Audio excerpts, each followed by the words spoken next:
mwakilishi wananchi jimbo la Chake Chake. Idrisa Kitwana Mustafa anaulizwa na Mheshimiwa Abdul Wahab Saidi Abubakar wa jimbo la Chake Chake, ambapo anamuuliza Mheshimiwa Waziri wa Nchi Ofisi ya Rais, mji wa Chake Chake umeshuhudia ongezeko la magari ya abiria huku kukiwa na ukosefu wa stendi rasmi ya magari ya abiria, jambo ambalo linaathiri upangaji wa usafiri na usalama wa abiria. Je, serikali ina mpango gani? Mheshimiwa Idrisa Kitwana Mustafa, Ofisi ya Rais, Tawala za Mikoa, Serikali za Mitaa, Idara Maalum za SMZ, anajibu masuala hayo. Mheshimiwa Spika,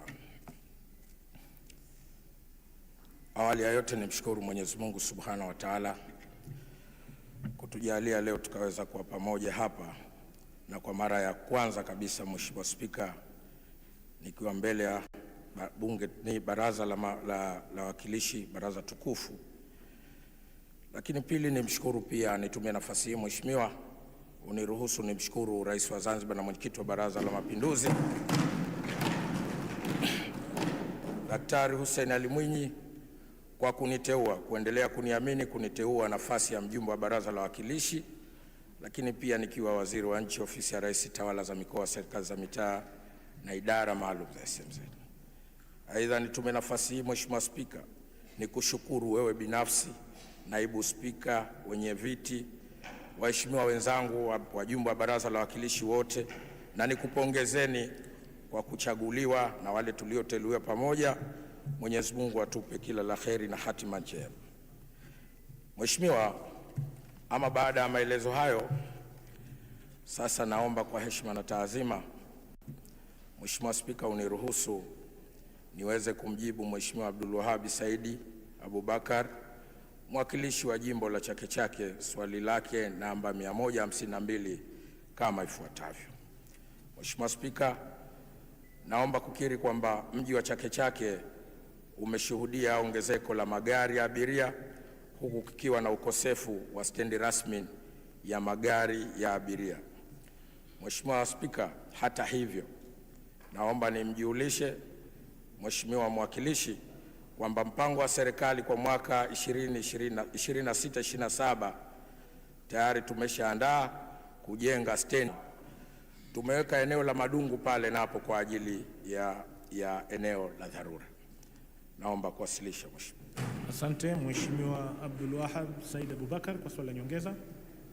Asante sana Mheshimiwa Spika, pamoja na majibu mazuri ya serikali, tunafahamu kwamba na serikali imekiri kwamba kuna ongezeko kubwa la magari katika mji wa Chake Chake, na mradi wa utekelezaji ujenzi wa stendi utaanza kwenye mipango ya 2026-2027.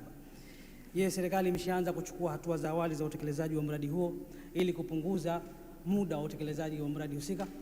Asante Mheshimiwa. Asante Mheshimiwa. Mheshimiwa Waziri, majibu. Mheshimiwa Spika, kwa ruksa yako naomba niendelee kumjibu Mheshimiwa na nimpongeze kwa swali lake zuri. Mheshimiwa Spika, kama nilivyotangulia kusema kwamba mradi huu actually mwanzo wake ilikuwa upo katika mradi wa Big C, lakini baada ya kuona tuna delay tukaona sasa tuchukue nafasi ya kutafutia mradi huu sehemu ya kuweka ili uende haraka. Na naomba nimtaarifu tu Mheshimiwa kwamba mradi huu tayari upo ongoing process.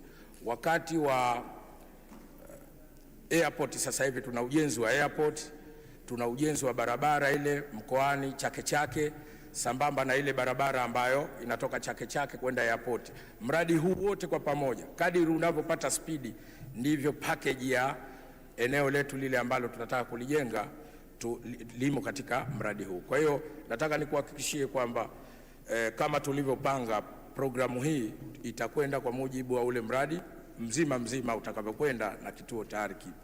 Lakini kama haitoshi, hilo unalolisema tumeliona hilo, na ndio maana tukasema kwa wakati huu tutengeneze eneo la dharura ili tuone namna gani tunaweza tukasaidia kuondoa ule msongamano.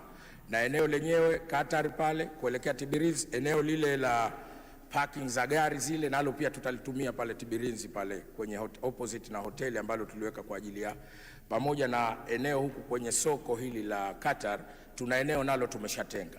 Lakini ukienda Madungu juu kule kwa upande wanaotokea kusini, tumesema wao tuwaweke kwenye eneo la kule, na tayari mipango imo kuhakikisha kwamba jambo hili nalo tunalitanzua kwa haraka. Naomba kuwasilisha. Asante. Namuona nyuma kabisa kule Mheshimiwa Zaina au inshallah. Asante sana Mheshimiwa Spika kwa kunipa fursa hii adhimu. Kwanza nikushukuru kwa kunipa nafasi hii, lakini pia nimshukuru Mwenyezi Mungu mwingi wa rehema ambaye ametujalia tumekutana tena hapa tukiwa wazima na afya njema. Lakini pia Mheshimiwa Spika, nimpongeze sana Mheshimiwa Waziri ambaye amekuja na mtazamo mzuri. Naamini kwamba Mheshimiwa Waziri sasa hivi atakuwa yuko vizuri na ataweza kutujibu majibu yetu kwa ufasaha. Nimpongeze sana katika majibu yake ya ufasaha. Lakini katika majibu yake Mheshimiwa Spika amezungumzia kwamba ujenzi wa vituo, lakini kwamba tuipongeze serikali kwa ujenzi wa vituo vya daladala, lakini pia na gari ambazo za shamba tunazoziita sie za shamba. Lakini Mheshimiwa Spika, vituo hivi vimekuwa havitumiki kiuhalisia wake, ikiwa hasa ukizingatia gari za abiria ambazo ni daladala zimekuwa zikisimama maeneo ambayo yalikuwa sio maalum ambayo ya vituo, hivyo kupelekea usumbufu kwa watembeaji kwa miguu, lakini pia kwa vyombo vya moto ambavyo vinavyotumia barabara hizo. Lakini hasa ukizingatia na watu wenye mahitaji maalum wanazipitia barabara hivyo. Je, Mheshimiwa Waziri, naomba mpango gani wa mkakati ambao wa kuona kwamba kuhakikisha kwa daladala zote ambazo zinazopita katika barabara zile zinasimama katika vituo husika? Asante. Mheshimiwa Waziri, majibu. Mheshimiwa Spika, naomba nichukue nafasi hii uniruhusu nimjibu Mheshimiwa aliyeuliza swali sasa hivi. Mheshimiwa, kwanza nimpongeze kwa swali lake zuri. Ni kweli yako maeneo ambayo sasa baadhi ya madereva wa daladala husimama ama mbele ya kituo ama nyuma ya kituo. Wakati mwingine hutia visingizio vya kwamba ile trafiki iliyopo katika kusimama kusubiri abiria. Lakini nataka nimhakikishie Mheshimiwa kwamba jambo hili tunakwenda nalo kupambana nalo, na nikuhakikishie kwamba kadiri tunavyoweka vituo ndivyo tunavyoweka instructions za namna gani kwa maana madereva wa daladala wanaweza kusimama kwenye sehemu sahihi. Na hili nataka nikupe mfano mzuri. Sasa hivi tumeanza taratibu, kwa sababu mambo haya yanahitaji elimu pia. Kwa hiyo tumekuwa tukichukua hatua sana za kuwapa watu elimu. Ukiangalia leo tumetengeneza kituo cha temporary kwenye eneo la Kisiwandui pale, na pale kama mtu hana dharura ya kusimama hakutakiwa kutimiza hata dakika 3, lakini kuelewa kwamba namna gani usimame pale ili usiweke congestion. Kwa hiyo Mheshimiwa, tunao mkakati madhubuti ambao tutauweka watu wao wanafuata instruction, na moja kubwa ambalo tutashirikiana na wizara za wenzetu, kwa maana Wizara ya Ujenzi, kuona pia zile alama zinazoonesha nini kifanyike. Nadhani hilo litaenda kuwa mwarobaini wa jambo hili. Asante. Swali la mwisho la nyongeza, Mheshimiwa Aza January Joseph. Asante sana Mheshimiwa Spika kwa kuniona na kunipa nafasi, na naomba nianze kwa kumshukuru Mwenyezi Mungu, lakini pia nimpongeze sana Mheshimiwa Waziri kwa majibu yake mazuri na ya ufasaha. Lakini naomba kuuliza swali moja la nyongeza kama hivi ifuatavyo. Kwa kuwa majibu yanasema kwamba ofisi ya mkuu wa mkoa wa Kusini imeandaa mpango wa dharura wa kuweka stendi katika eneo la Tibirinzi, na kwa kuwa Mheshimiwa Waziri amesema kwamba anakiri kwamba ni kweli magari yale ni mengi, yameshakuwa mengi na yanasababisha msongamano, naomba kujua hii stendi ya Tibirinzi itaenda kuanza kazi kwa muda gani, na tukiwa tunaamini kwamba inaenda kusaidia kuchangamsha soko lile la Tibirinzi. Asante sana Mheshimiwa Spika. Mheshimiwa Waziri, majibu. Mheshimiwa Spika, kwa ruksa yako naomba ni mjibu swala Mheshimiwa Aza swala lake la nyongeza kama ifuatavyo. Nakiri, na kama alivyoendelea kukiri, kwamba kweli na sote tunakubaliana kwamba congestion imeongezeka. Kwenye suala la dharura litakwenda kidharura pia.